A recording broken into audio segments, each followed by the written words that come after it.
हमने स्ट्रगल किया, हम चाहते हैं कि हमारे बच्चों को स्ट्रगल ना करना पड़े। बहुत जेन्युइन सी फीलिंग है। ये केवल मनुष्यों में नहीं, हर प्राणी में फीलिंग है कि उनके बच्चों को संघर्ष ना करना पड़े। तो हम भी ऐसा चाहते हैं, हर कोई चाहता है।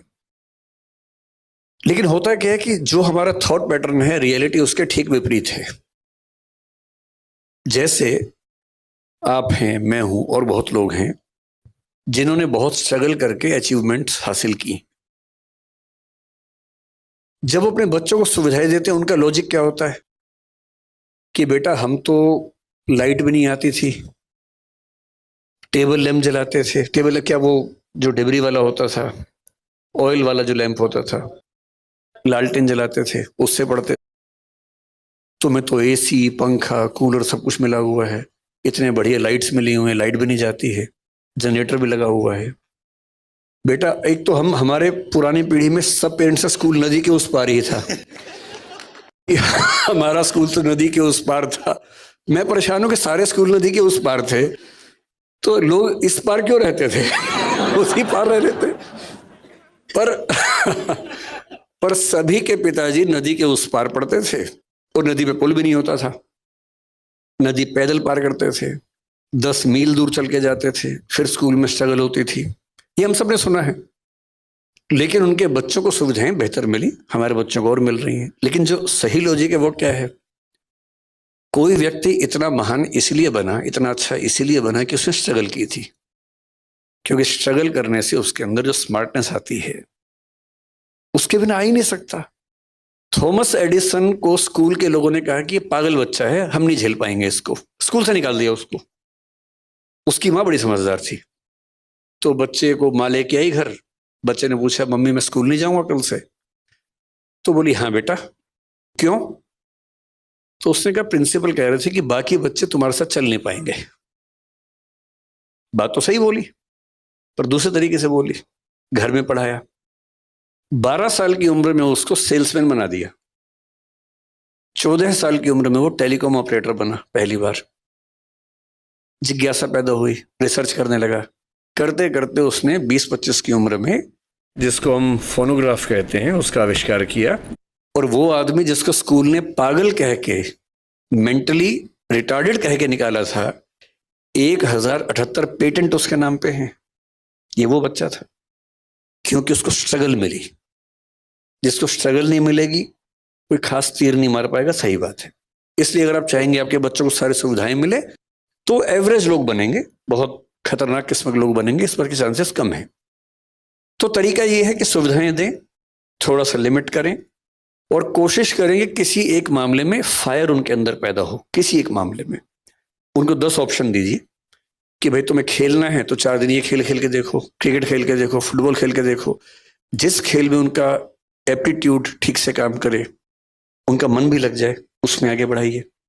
जिस दिन आपके बच्चे को कोई फील्ड मिलेगी जहां उसका मन कर जाएगा, फिर ये चीज बीच में नहीं आएगी कि सुविधाएं हैं तो बच्चे आगे नहीं बढ़ रहे, फिर बढ़ेंगे। उनको इंटरेस्ट वैसा डेवलप होना चाहिए। तो आपके और मेरे लिए सलाह ये है, क्योंकि हमारे बच्चे उस स्थिति में है कि संघर्ष वैसे तो नहीं मिलेगा उनको, तो थोड़े और संघर्ष, थोड़ा हॉस्टल लाइफ जब मिलेगी, बाहर जाएंगे, 50 लोगों से मिलना जुलना होगा, वो होगा। एक ऐसी फील्ड चुनवा दीजिए जो उनके इंटरेस्ट की हो, और उसमें उनका मन करे कि मैं कमाल कर दूं, तो फिर आप पाएंगे वो सारे सिम्टम्स दिखेंगे जो हमें अभी नहीं दिख रहे। एक इसमें आखिरी छोटी सी बात मैं आप सबसे रिक्वेस्ट करूंगा।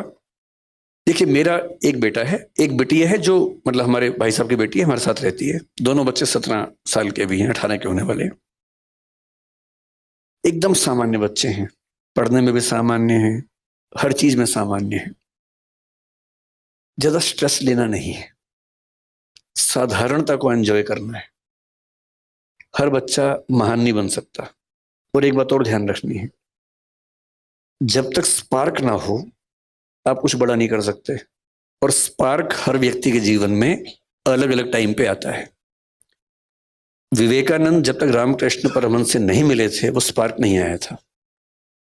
वहां जाके स्पार्क आया, तब वो महान बने। महावीर स्वामी 30 की उम्र में घर से निकले, और उसके बाद 12 साल तपस्या की उन्होंने। भगवान बुद्ध 28 की उम्र में घर से निकले। आप पाएंगे जितने महान लोग हैं, लगभग 28 से 35 के बीच की एज में वो महानता के पहले बिंदु पर पहुंचते हैं। और हम 13 साल में 14 साल में उम्मीद करें कि बच्चा कमाल कर दे। उस स्पार्क का वेट कीजिए, चिंगारी कभी तो लगेगी। वो चिंगारी जब लगेगी कमाल हो जाएगा, आप चिंता मत कीजिए, चिंगारी का इंतजार कीजिए, चिंगारी का माहौल बनाइए, घास फूस इकट्ठा करते रहिए ताकि चिंगारी आए तो आग लग जाए, बस हमारा उतना ही काम है। आपने थॉमस एडिसन का कहा कि वो सेल्समैन बना, सेल्समैन तो आप भी बने थे, आपने कैलकुलेटर बेचे। तो जब जिंदगी का आपका वो पड़ाव आया, जब आप डाउन एंड डस्टेड थे, तो वहां से कैसे उठे? मैं 16.5 की उम्र में DU में पढ़ने आया था और घर में कुछ ऐसी दुर्घटनाएं हुई कि मुझे 17.25 साल की उम्र से नौकरी करनी शुरू करनी पड़ी। जैन समाज में शायद सामान्य बात है, 15-16 साल में बच्चा गले पे बैठ ही जाता है आपके समाज में। मैंने सुना है कि ऐसी ट्रेनिंग होती है और ये ट्रेनिंग का बड़ा अच्छा तरीका है। क्योंकि जब मैंने पहली बार एक जैन को ये बात बताई, बोला हमारे तो होता ही, इसमें क्या खास बात है। तो मैंने कहा हमारे नहीं होता भाई, हमारे लिए तो ये अलग बात थी। तो मैंने करीब 17 साल की उम्र में सेल्समैन की नौकरी की, कैलकुलेटर्स बेचता था उन दिनों। अच्छा टाइम था, खूब दुत्कारा जाता था। आप किसी को बेचने जा रहे हैं, वो खरीदने के मूड में नहीं है, आपका टारगेट है नौकरी बचाने के लिए, आप पूरी ताकत लगाइए, खरीद ही लो भाई। वो नहीं खरीद रहा है, खराब से बोल भी देगा, गालियां भी सुनेंगे ही आप, पर उसके बिना मजा भी तो नहीं जिंदगी में, थोड़ा वो झेलना जरूरी है। तो मैं बहुत खुश हूं इस बात से। मेरे पेरेंट्स दुखी रहे लंबे समय तक कि जो तुम्हारा करियर बनने का समय था, हमने तुम्हें उस समय स्ट्रगल में डाल दिया। अब तो मेरी माँ नहीं है, 6 साल पहले उनका देहांत हो गया। पर मैंने उनसे हमेशा ये बात कही कि आपको अंदाजा नहीं है कि आपने क्या किया मेरे लिए। अगर आप भी मुझे सारी सुविधाएं देते तो मैं भी एक सामान्य जीवन जी रहा होता। स्ट्रगल्स दी तो उससे चीजें बहुत बेहतर हो गई। तो मैं तो बहुत शुक्रगुजार हूं अपने पेरेंट्स का कि स्ट्रगल्स दी उन्होंने। हो सके तो थोड़ा ही बहुत हम भी दें स्ट्रगल्स, और उससे अच्छा रहता है। आपने माँ का अपना नाम लिया। मेरा एक क्वेश्चन अब नेक्स्ट इमोशंस को लेके है, और स्वतः यहाँ पे बहुत लेडीज फिर भी अपना इमोशंस कहीं ना कहीं निकाल देती है, बट हम जेंट्स एक उम्र के आने के बाद अपना इमोशंस दिखा नहीं पाते। हमें हमेशा बचपन से सिखाया जाता है कि अपने इमोशंस कुछ भी हो आपको छुपा के चलने हैं लाइफ में। इसके बारे में आप क्या बोलना चाहें? लगभग पूरी दुनिया में ऐसा है, कुछ समाजों को छोड़कर। कुछ समाज ऐसे हैं जहां पुरुष खूब रोते हैं, उनका रोना अच्छी बात मानी जाती है, कोई दिक्कत ही नहीं है। महिलाएं रो रही हैं, पुरुष भी रो रहे हैं साथ साथ, कोई दिक्कत ही नहीं है उनको। आपको हंसी आ रही है क्योंकि आप इस समाज से हैं, उनको हंसी भी नहीं आती इस बात पे क्योंकि उनके समाज में नॉर्मल बात है। कुछ ट्राइबल सोसाइटीज हैं ऐसी, जो सो कॉल्ड सिविलाइज सोसाइटीज है, जैसे हम सभ्य समाज है। ये सभ्य समाज दरअसल मूर्ख समाज है। ये अपनी बेसिक टेंडेंसी से बहुत दूर निकल गए हैं और बोलते हैं कि हम सभ्य हैं। बहुत सारी ट्राइबल सोसाइटीज हमसे बहुत एडवांस हैं कई मामलों में। तो सभ्य समाज में अगर बहुत पीछे जाएं तो जब सभ्यता शुरू हो रही थी, खतरे बहुत ज्यादा थे आसपास। अब जब खतरे बहुत ज्यादा हों, लोग शिकार करते थे।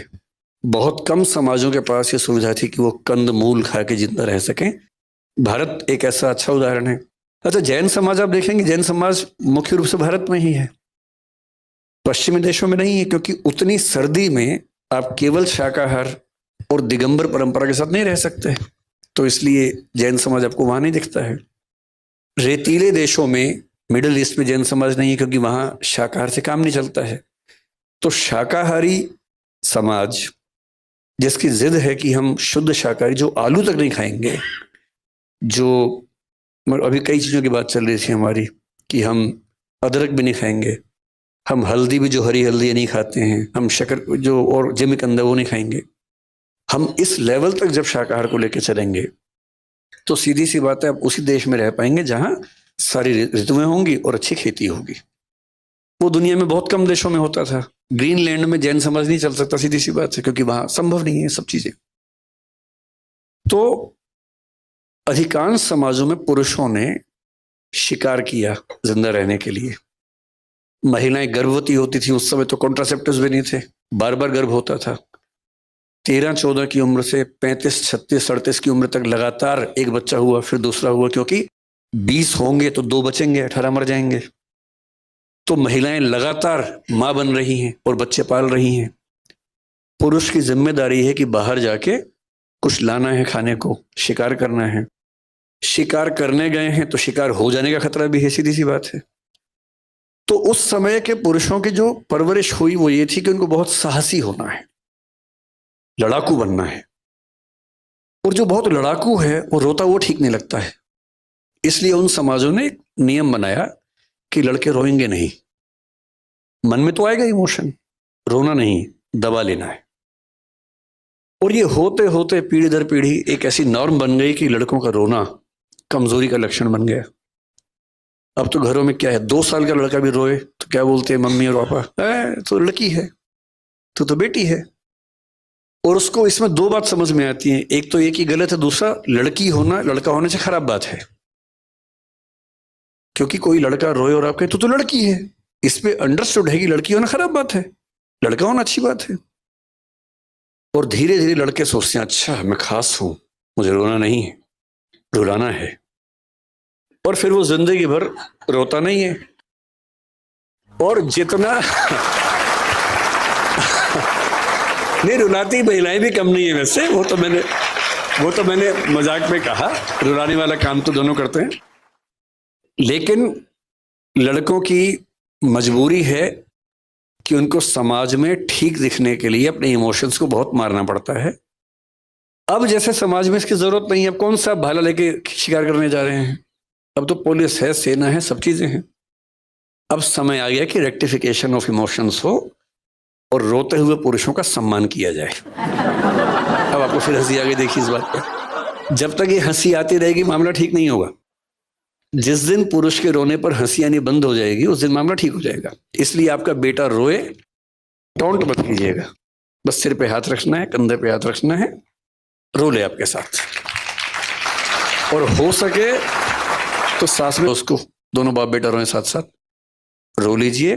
मैं वो गारंटी से कह रहा हूं, जितना हल्का उस दिन महसूस करेंगे उतना कभी नहीं करेंगे।